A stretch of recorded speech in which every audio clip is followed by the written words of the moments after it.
World War I marked the advent of submarine warfare as a potent and disruptive force. As submarines posed a significant threat to naval and merchant vessels, the need for effective anti-submarine warfare tactics became paramount. This video explores the development, challenges, and tactics employed in anti-submarine warfare during the First World War. 1. The U-boat threat. The German U-boats, or submarines, emerged as a formidable threat to Allied shipping. Their ability to operate beneath the surface of the ocean and strike without warning challenged traditional naval strategies and presented a new dimension to maritime warfare. 2. Depth charges and depth charge throwers. The development of depth charges, explosive devices designed to sink or damage submarines, was a crucial innovation in anti-submarine warfare. Depth charge throwers, known as Y guns or K guns, were introduced on ships to launch depth charges at varying distances from the vessel, increasing the chances of hitting a submerged U-boat. 3. Convoys and escort ships. Convoy systems, where merchant ships traveled in groups escorted by naval vessels,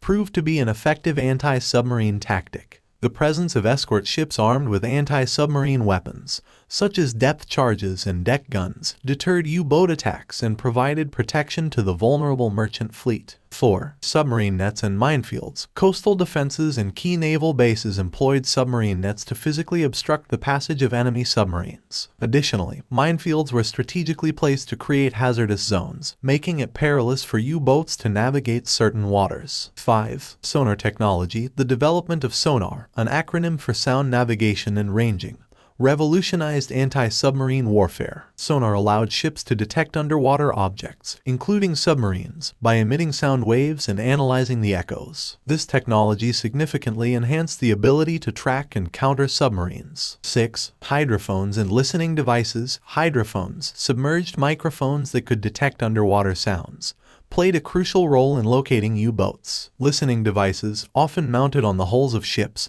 helped identify the distinctive sounds produced by submarines, enabling targeted anti-submarine actions. 7. Airborne surveillance. The use of aircraft for maritime surveillance became instrumental in anti-submarine warfare. Seaplanes and later specialized anti-submarine aircraft patrolled coastal waters and convoy routes, spotting and attacking U-boats with depth charges or bombs. 8. Deciphering U-boat tactics. Understanding and countering U-boat tactics were key elements of successful anti-submarine warfare. As U-boats often relied on stealth and surprise attacks, Allied forces developed counter-strategies, including evasive maneuvers, zigzagging courses, and altering convoy formations to minimize vulnerability. 9. The Battle of the Atlantic. The Battle of the Atlantic, a protracted naval campaign, epitomized the struggle between Allied anti-submarine efforts and German U-boat operations. The introduction of improved tactics and technologies gradually shifted the balance in favor of the Allies, ultimately diminishing the U-boat threat. 10. Legacy and lessons learned. The anti-submarine warfare tactics developed during World War I laid the groundwork for future naval strategies. The lessons learned from countering the U-boat threat influenced subsequent conflicts and contributed to the evolution of anti-submarine technologies and doctrines. The era of World War I witnessed a maritime revolution with the rise of submarine warfare, challenging conventional naval tactics. The development of anti-submarine warfare tactics and technologies during this period marked a crucial chapter in naval history, shaping the way nations would defend against undersea threats in the decades to come.